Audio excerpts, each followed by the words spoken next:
કેમ છો વિદ્યાર્થી મિત્રો? આગળના લેક્ચરમાં આપણે હાઇઝનબર્ગ એ આપેલું સૂત્ર અને તેના આધારિત એક્ઝામ્પલ જોયા. હવે તેમાં આપણે આગળ વધીએ. સ્વાધ્યાયનો દાખલા નંબર 2.61 જોઈએ. રકમમાં શું આપ્યું છે ધ્યાનથી આપણે વાંચીએ. જો શું આપ્યું છે, એક ઇલેક્ટ્રોનનું સ્થાન પ્લસ ઓર માઇનસ એટલે કે વત્તા એટલે કે પોઝિટિવ અથવા તો નેગેટિવ કેટલું છે 0.002 નેનોમીટરની ચોકસાઈથી માપવામાં આવેલ હોય.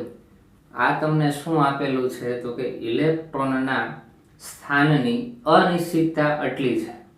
બરાબર, ખાસ ધ્યાન રાખજો. આ શું આપ્યું છે, એના સ્થાનની અનિશ્ચિતતા બહુ ઓછી છે. જો 0.002 નેનોમીટર છે.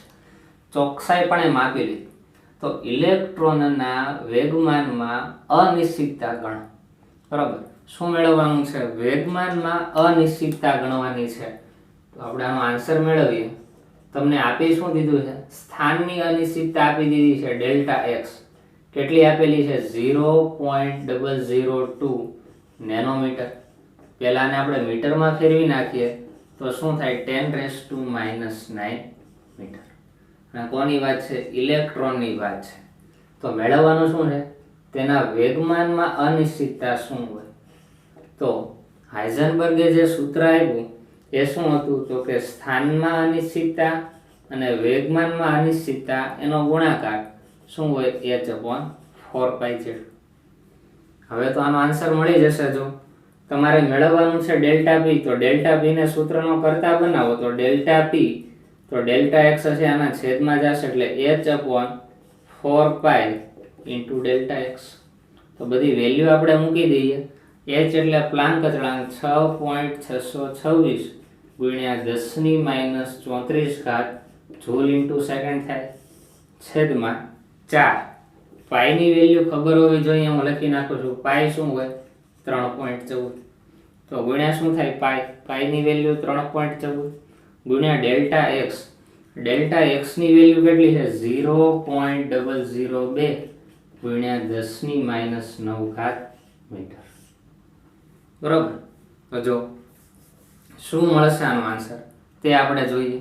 સાદુરૂપ આપીએ તો શું આવે, જો તેનું સાદુરૂપ આપતા છેદનું સાદુરૂપ આપીએ 4 ગુણ્યા 3.16 ગુણ્યા 0.002 ગુણાકાર કરો શું આવે છે. જો શું આવશે 0.025 બાર 0.025 બાર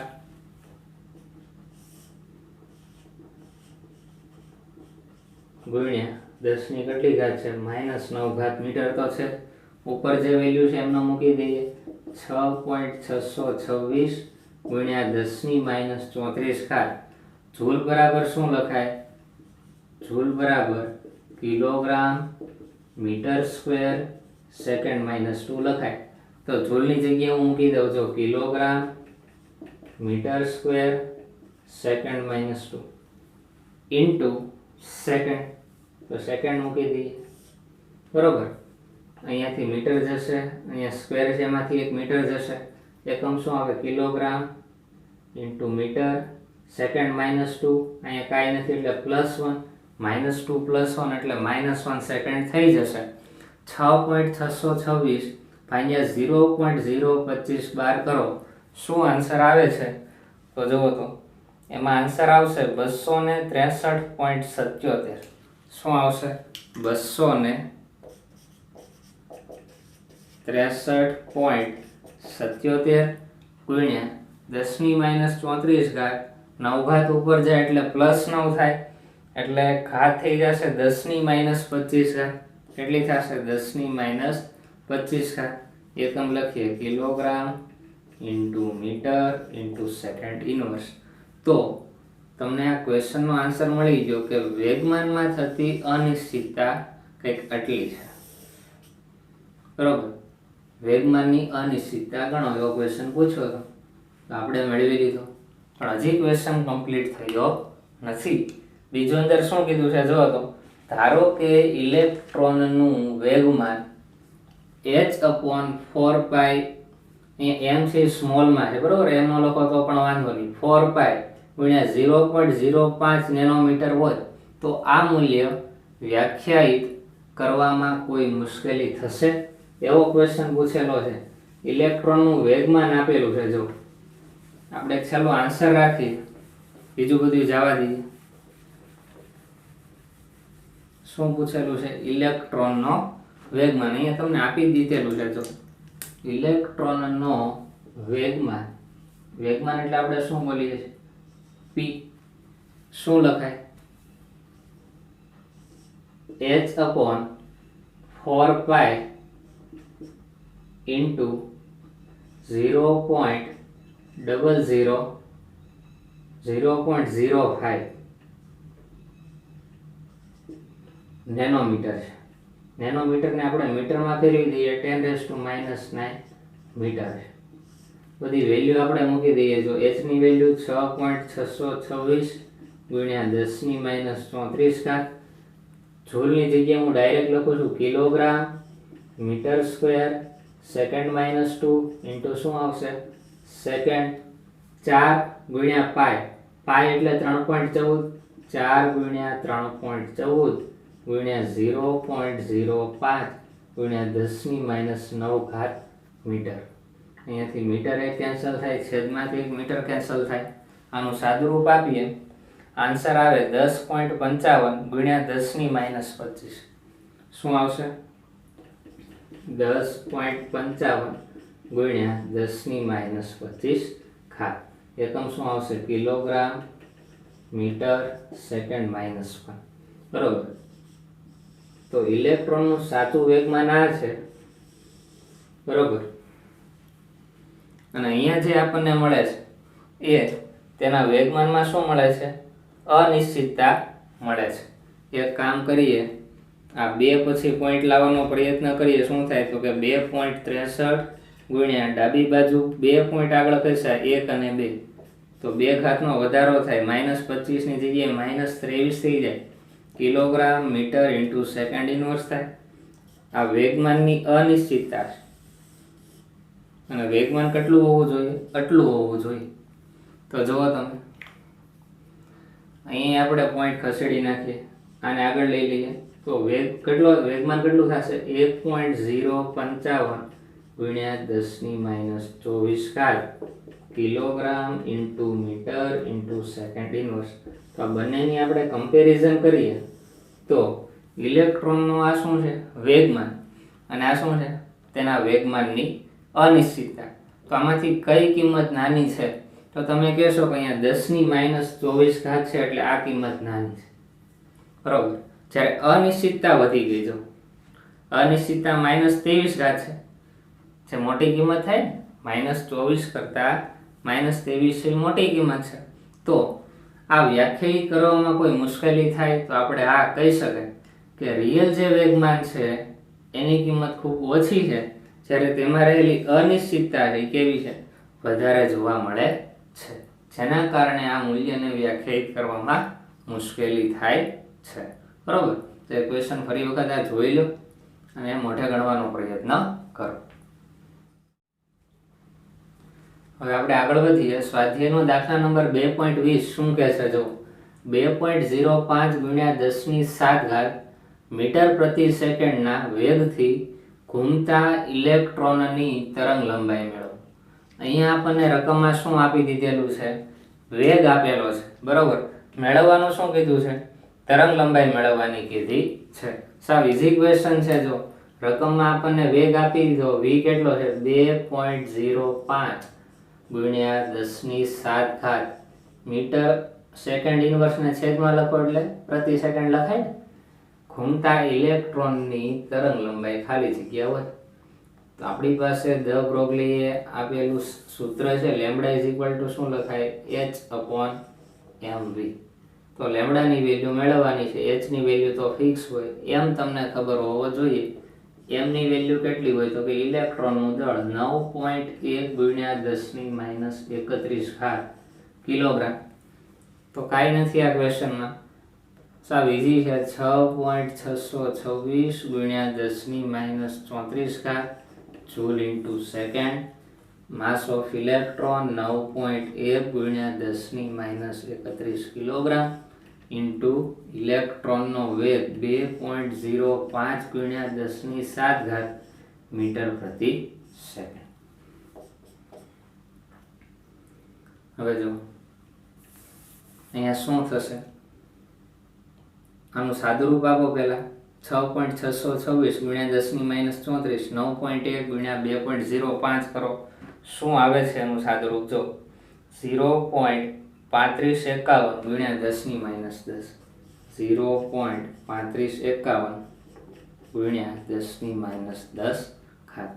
એકમ અહીંયા તમે જાતે ઉડાડજો, જૂલની જગ્યાએ લખી નાખજો કિલોગ્રામ, એટલે કિલોગ્રામ કિલોગ્રામ ઉડશે. અહીંયા અંશમાં મીટર સ્ક્વેર આવશે, અહીંયા મીટર છે એટલે મીટર મીટર ઉડશે. બીજું શું, સેકન્ડ -2 આવે ઇન્ટુ સેકન્ડ +1, બરોબર. એટલે એનો અર્થ શું થાય તો કે સેકન્ડ -1, અહીંયા સેકન્ડ -1 છે, ઉડવાની છે, બરોબર. તો છેલ્લે ખાલી શું વધશે, મીટર એકમ વધવાનો છે. તો તરંગ લંબાઈ આપણને કયા એકમમાં મળી? મીટર એકમમાં મળી. આને એંગસ્ટ્રોમમાં તમે ફેરવી શકો. 0.3551 10⁻10 મીટર એટલે કે 1 એંગસ્ટ્રોમ. તો સીધું આપણે એકમ જ મૂકી દઈએ, શું થઈ જાય? 0.3551 એંગસ્ટ્રોમ. નેનોમીટરમાં ફેરવો હોય તો નેનોમીટરમાં ફેરવી શકો. પોઈન્ટ ડાબી બાજુ ખસેડો 10⁻9 થઈ જાય તો નેનોમીટરમાં પણ ફરી જશે. પાઇકોમીટરમાં ફરે, પોઈન્ટને 2 પોઈન્ટ જમણી બાજુ ખસેડો 10⁻12 થાય તો -12 એટલે પાઇકો, એટલે પાઇકોમીટર પણ થઈ શકે. એકમનું પરિવર્તન હવે તમને જાતે આવડવું જોઈએ. હવે તેના પછીનો એક એક્ઝામ્પલ જોઈએ. પ્રેક્ટિસ માટેના ક્વેશ્ચનો છે. ક્વેશ્ચન છે, માઇક્રોસ્કોપ વડે ઇલેક્ટ્રોનનો વેગ 0.8 મીટર પ્રતિ સેકન્ડની ચોકસાઈ વડે માપવામાં આવે છે. એટલે કે ઇલેક્ટ્રોનનો અહીંયા જે વેગ માપીએ છીએ એમાં તમને અહીંયા અનિશ્ચિતતા આપી દીધી છે. શું આપેલી છે? ઇલેક્ટ્રોનના વેગની અનિશ્ચિતતા, બરોબર. કારણ કે વેગ અથવા વેગમાન કે સ્થાન એ આપણે ચોક્કસ રીતે એક જ સમયે માપી શકવાના નથી, જે હાઇઝનબર્ગે કીધું છે. તો વેગની અનિશ્ચિતતાને આપણે શું કહીશું? Delta V. કેટલો આપેલો છે? 0.8 મીટર પ્રતિ સેકન્ડ. તો તેમાં સ્થાનના માપનની અનિશ્ચિતતા મેળવો, ડેલ્ટા એક્સ મેળવવાનો કીધો છે. તો પાછો આપણે હાઇઝનબર્ગના અનિશ્ચિતતાના સૂત્રનો ઉપયોગ કરીએ. ડેલ્ટા એક્સ ઇન્ટુ ડેલ્ટા પી h/4π થાય. જ્યાં ડેલ્ટા પી બરાબર શું લખાય તો કે m ઇન્ટુ ડેલ્ટા વી લખાય, h/4π. તો ડેલ્ટા એક્સ ને સૂત્રનો કરતા બનાવી દો. ડેલ્ટા એક્સ ની આપણે જરૂર છે તો h/4π આ m ઇન્ટુ ડેલ્ટા વી આના છેદમાં વયું જશે, m ઇન્ટુ ડેલ્ટા વી. આ બધી વેલ્યુ આમાં ખાલી મૂકવાની રહી છે, બરોબર. વેલ્યુ મૂકી દઈએ. જો h ની વેલ્યુ 6.626 ગુણ્યા 10⁻34 જૂલ ઇન્ટુ સેકન્ડ છેદમાં 4 ઇન્ટુ પાઈ એટલે કે 3.14 ગુણ્યા માસ ઓફ ઇલેક્ટ્રોન 9.1 ગુણ્યા 10⁻31 કિલોગ્રામ થાય. એમની વેલ્યુ તમને ખ્યાલ છે. ડેલ્ટા વી ની વેલ્યુ છે 0.8 મીટર પ્રતિ સેકન્ડ, એટલે સેકન્ડ ઇનવર્સ લખશું, બરોબર. આનું સાદુરૂપ તમે જાતે આપો. જૂલની જગ્યાએ તમારે શું લખી નાખવાનું તો કે kilogram metre square into second -2, બરોબર. સાદુરૂપ આપો. ચાલો જો એનો આન્સર શું આવે છે. તેનો આન્સર આવશે 0.0724 ગુણ્યા 10⁻3. એકમ શું આવશે? જો એકમ આવશે મીટર. બધા એકમ ઉડશે એટલે છેલ્લે કયો આવશે? મીટર એકમ આવશે. 7 પછી પોઈન્ટ લાવી 1 અને 2, 7.24 ગુણ્યા 10⁻5 મીટર. તો આપણને શું મળી ગયું? સ્થાનના માપનની અનિશ્ચિતતા મળી. સાવ ઇઝી ક્વેશ્ચન છે. તેના પછીનો ક્વેશ્ચન જોઈએ તો શું આપ્યું છે? ઇલેક્ટ્રોનના વેગના મૂલ્યની અનિશ્ચિતતા એ સ્થાનના મૂલ્યની અનિશ્ચિતતા કરતાં બમણી છે, બરોબર. શું કીધું છે? વેગની જે અનિશ્ચિતતા છે તે સ્થાનના મૂલ્યની અનિશ્ચિતતા કરતા બમણી છે. તો વેગમાનની અનિશ્ચિતતા કેટલી થાય? ક્વેશ્ચન છે વેગમાનની અનિશ્ચિતતા એટલે કે ડેલ્ટા પી, વેગમાનની અનિશ્ચિતતા કેટલી થાય તે ક્વેશ્ચન છે. બીજું તમને અંદર શું આપી દીધેલું છે? વેગના અથવા તો વેગની મૂલ્યની અનિશ્ચિતતા, વેગની અનિશ્ચિતતા એટલે કે ડેલ્ટા વી એ સ્થાનના મૂલ્યની અનિશ્ચિતતા કરતા સ્થાનના મૂલ્યની અનિશ્ચિતતા કરતા એટલે કે સ્થાનના મૂલ્યની એટલે કે ડેલ્ટા એક્સ ની અનિશ્ચિતતા કરતા કેવી છે? બમણી છે. અને આપણે કઈ રીતે લખાય? તો વેગની અનિશ્ચિતતા એ સ્થાનની અનિશ્ચિતતા કરતા કેવી છે? બમણી છે. આ રીતે લખાય. બરોબર. આ તો તમને આવડે છે. આ લાઈન ઉપરથી તમે લખી શકો વેગની અનિશ્ચિતતા સ્થાનના મૂલ્યની અનિશ્ચિતતા કરતા બમણી છે. બરોબર. ડેલ્ટા પી મેળવવો છે, કાંઈ વાંધો નહીં, મેળવી નાખીએ. જો તો શું સૂત્ર છે? Delta x into delta P is equal two H upon 4 પાઈ લખાય. બરોબર. ડેલ્ટા પી મેળવવો છે. ડેલ્ટા એક્સ બરાબર શું લખાય? તો જો અહીંયા ડેલ્ટા એક્સ ને તમે સૂત્રનો કરતા બનાવી લો તો બે આના ભાગાકારમાં જાય, માટે delta X is equal to delta V ભાગ્યા 2. તો મૂકી દઈએ. જો ડેલ્ટા એક્સ ની વેલ્યુ શું મુકાય? ડેલ્ટા વી ભાગ્યા 2 ગુણ્યા delta P is equal two H upon 4 પાઈ લખાય. આપણે જોઈએ છે શું? ડેલ્ટા પી જોઈએ છે. બરોબર. તો અહીંયા ડેલ્ટા વી ની આપણે કઈ જરૂર નથી. તો એક કામ કરીએ, અહીંયા ડેલ્ટા પી લાવવાનો પ્રયત્ન કરીએ તો આને m વડે ગુણી નાખીએ તો m into delta V is equal to delta P લખાય. તો એક કામ કરીએ, બંને બાજુ શું કરીએ? બંને બાજુ m વડે ગુણતા. તો આ પહેલા પદને m વડે ગુણું તો m ઇન્ટુ ડેલ્ટા વી ભાગ્યા 2 ગુણ્યા delta P is equal two h. આને m વડે ગુણવો પડશે ને, ડાબી બાજુ m વડે ગુણો છો, જમણી બાજુ m વડે ગુણવો પડે. તો જો તો m ઇન્ટુ ડેલ્ટા વી બરાબર શું લખાય? તો આપણે એમ લખશું કે જો ડેલ્ટા પી બરાબર m ઇન્ટુ ડેલ્ટા વી લખાય. આ ખ્યાલ છે તમને? લખાય ને? કારણ કે આ રીતે લખતા હતા. જો વેગમાન p ઇઝ ઇક્વલ ટુ દળ ગુણ્યા વેગ. તો વેગમાનમાં થતો ફેરફાર બરાબર શું લખતા હતા? દળમાં કઈ ફેરફાર ન થાય પણ વેગમાં ફેરફાર થાય. એટલે delta p is equal to m into delta V લખાય. તો m ઇન્ટુ ડેલ્ટા વી એના બરાબર ડેલ્ટા p લખી શકાય. તો આ પદની જગ્યાએ આપણે શું મૂકી દઈએ? ડેલ્ટા p છેદમાં શું આવશે? 2 ગુણ્યા delta p is equal two h into m upon 4 pi. Delta p into delta p એટલે ડેલ્ટા p નો શું થઈ જાય? Square h into m. આ 2 છે અહીંયા આવશે, છેદમાં શું આવશે? 4 પાઈ. 2 ગુણ્યા 2 2 દુ 4 થશે. તો ડેલ્ટા p નો સ્ક્વેર બરાબર શું વધ્યું અંશમાં? m ઇન્ટુ h છેદમાં 2 પાઈ. ડેલ્ટા p નો સ્ક્વેર છે એનું વર્ગમૂળ કરો એટલે ડેલ્ટા p થાય. તો વર્ગ અહીંયાથી કાઢો તો અહીંયા વર્ગમૂળ લાગશે. તો શું આવશે? m ઇન્ટુ h અપોન 2 પાઈ. તો આપણો આન્સર થઈ ગયો કે વેગમાનની અનિશ્ચિતતા કેટલી આવશે? Under root m into h upon 2 પાઈ થશે. સાવ ઇઝી દાખલો છે. અહીંયા ખ્યાલ આવી જવો જોઈએ. બરોબર કે અહીંયા કોના વડે ગુણવું પડશે અને આપણે શું મેળવવું છે. તેના પછીનો ક્વેશ્ચન જોઈએ. શું આપ્યું છે? જો કોઈ એક કણ માટે વેગમાનની અનિશ્ચિતતા, વેગમાનની અનિશ્ચિતતા એટલે કે ડેલ્ટા પી એ સ્થાનની અનિશ્ચિતતા એટલે કે ડેલ્ટા એક્સ કરતા 4 ગણી વધારે છે. તો આના બરાબર શું લખાય? તો કે ગુણ્યા 4 થાય. આ રીતે આ પહેલી લાઈન ઉપરથી. તો સ્થાનની અનિશ્ચિતતા કેટલી થાય? ક્વેશ્ચન છે કે ડેલ્ટા એક્સ શું થાય? બરોબર. આ પદ આ રીતે લખી શકાય. તમને ખ્યાલ આવી ગયો પહેલી લાઈન ઉપરથી કે વેગમાનની અનિશ્ચિતતા એ સ્થાનની અનિશ્ચિતતા કરતા 4 ગણી વધારે છે. આપણે સૂત્ર મૂકીએ હાઇઝનબર્ગનું અનિશ્ચિતતાનું સૂત્ર ડેલ્ટા એક્સ ઇન્ટુ ડેલ્ટા પી h અપોન 4 પાઈ લખાય. પણ જો ડેલ્ટા પી બરાબર શું લખાય? ડેલ્ટા એક્સ ગુણ્યા 4. તો મૂકી દઈએ ડેલ્ટા પી ની જગ્યાએ લખશું ડેલ્ટા એક્સ